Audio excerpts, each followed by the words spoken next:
saw clips from the gathering held yesterday on our compound at 11A Marval Road in Port of Spain. And once again, we'd like to remind you to feel free to bring in your items, be it canned or otherwise, to our studios here, and we'd be more than happy to receive them.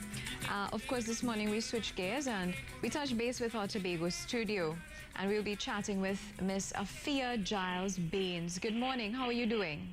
Hi, good morning, Verna. Good morning to your viewers. I'm fine, thank you. How are you? I am well. So I understand that you recently graduated from COSTAATT. Congratulations. Yes. Tell us about that experience and that achievement. It's still surreal. I'm still experiencing a myriad of emotions, but the principal one is gratefulness. Yeah, I'm incredibly blessed and thankful and grateful for God, my family. I have a very robust support system, my friends and my lecturers. All right. So I understand that you graduated with a very high GPA, and you were also the very first valedictorian to come out of Tobago. Is that true? Yes. So what really went into the preparation, all of the studying and all of that? Tell us about that experience. Oh, my goodness. I describe it as a roller coaster because I have many different roles as with other students right now. I'm a mother, I'm a full-time employee, I am a wife. So being a student as well, it was challenging. But like I mentioned before, because I have such a very strong support system, my husband and my children, it made it a bit easier. I'm very glad that you brought that up because a lot of people that, you speak with, the reason that they can't pursue further themselves is because they say that they're married and they have children and they have to wait for the kids to grow up before they can commit to this. But, hey, you've proven that it is possible. Yes, once you have that support system, because it is important as a mother, if you're also a student, you can't always be there. So once your partner is on board, it makes the road a bit more easier to traverse. Did you actually plan on having such a high GPA, or was it your goal to be valedictorian in the first place? Oh, no, it was not something that I was working towards. I tell people that I really wanted to get into a solid master's program. And so I knew that I had to, in local vernacular, put my shoulder to the wheel. So that was the intention. And so I was really shocked when I got the news. Now, you studied social and behavioral sciences, a very, very interesting field. What are your plans in terms of your master's program? I studied psychology, that is under that department, and I intend to pursue clinical psychology. So I really want to work within the medical realm. I want to be a part of transforming the archaic views of mental illness that we currently have in our society. And I thought by formally educating myself that I will be well on the way to contribute towards that change. All right, so I want to touch a little bit on some of the challenges that you've experienced as a student, having so many responsibilities as a mother and a wife as well, and advice that you have for those looking on. How possible is it? It seemed impossible at first to devise a plan, and I did it, and it helped.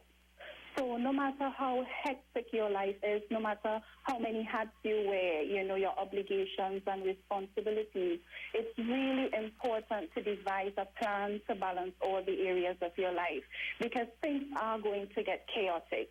And when they do, you can also refer to that plan as well as putting things in place to deal with issues that may arise that were not a part of it.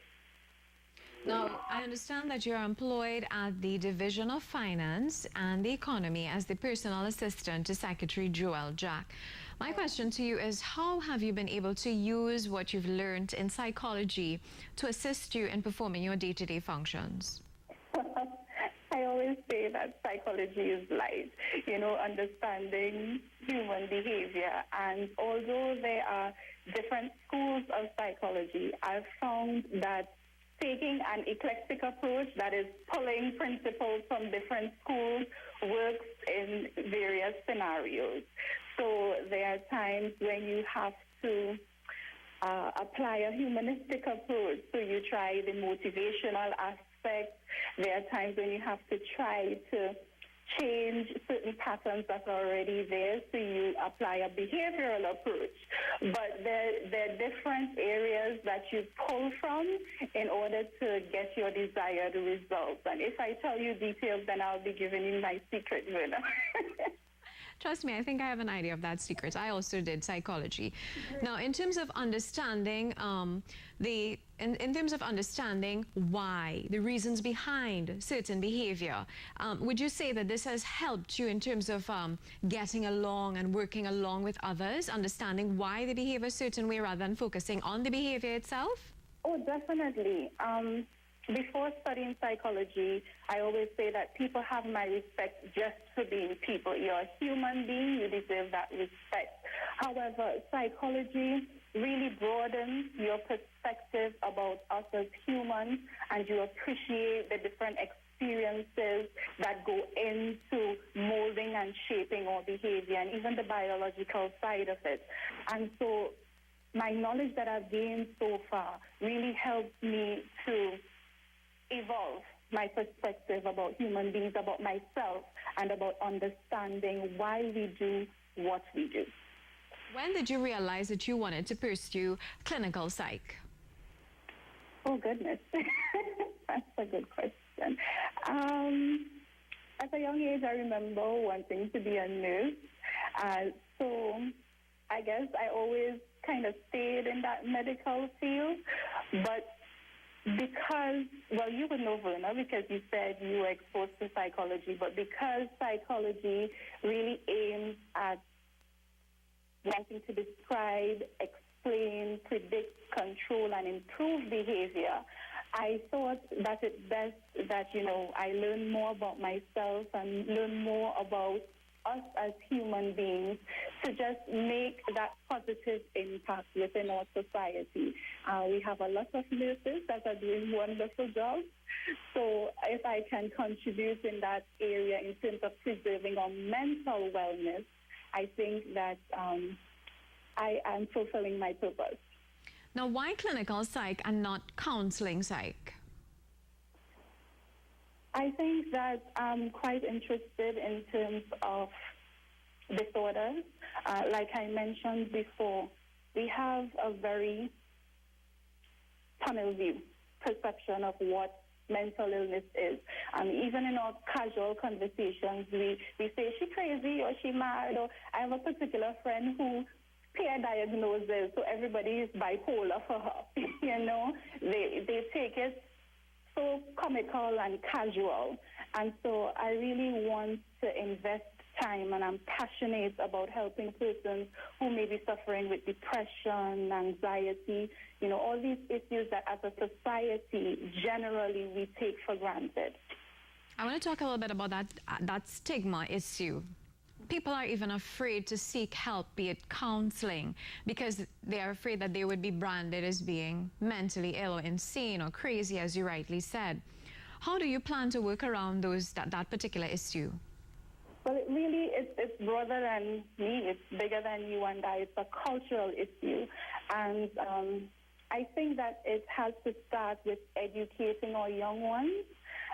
Everything is a part of education. So if we want to have a green society, for example, we can target the preschoolers because, they would go home and say, Mommy, Daddy, we need to change to solar power, or we need to use more energy efficient ways of doing things. And when it starts from there, you kind of see that there's a change. So I think culturally we have some work to do. For me personally, I try to influence my family and friends, those close to me, and have them really recognize the importance of mental health and the seriousness of this whole perception that we have that it's really comical to tell somebody that you're tripping off, you're going off, you take your pills this morning. It's something serious that we have to pay attention to. I want to talk about the issue of depression, especially with, suicides and even among the very young people, and the role that we play as a society in terms of, identifying even relatives or people in the neighborhood who may have issues or challenges in terms of their mental health. Are we really playing that role? Are we being our brother's keeper? Are we showing interest? I would say no, but I would say that there's always hope, because we have to look at it culturally as well. What we have here, we call Tobago, horn, and we could say that that's a normal thing, get over it, but we don't understand the seriousness that can happen because somebody went through an experience like that, especially if they were already emotionally vulnerable. So even recently I saw a video on social media with a teen who committed suicide, and the way that we speak to our children as well, we have to know to speak life and purpose and success to them, because he indicated in that video that he was hurt by all the negative feedback he was receiving from his family. So again, I think it's cultural, it's within our Caribbean context that, we talk to our children a particular way, why you strip it so, or we tell someone, get over that, more fish in the sea. So we don't see the underlying emotions from that situation. And I think once we employ a bit more empathy, put ourselves in people's shoes, and try to understand where they're coming from, we can be well on our way. I would also talk a little bit about post-traumatic stress disorder, because, in society with job losses and even murders, it begs the question, how are we faring victims who've had families who were probably murdered or experiencing job losses? How are we coping as a society based on your observation and your interest in this particular area? From my knowledge, I know that there are areas within the social services that persons can access counseling services, and people can help them to pick up the pieces.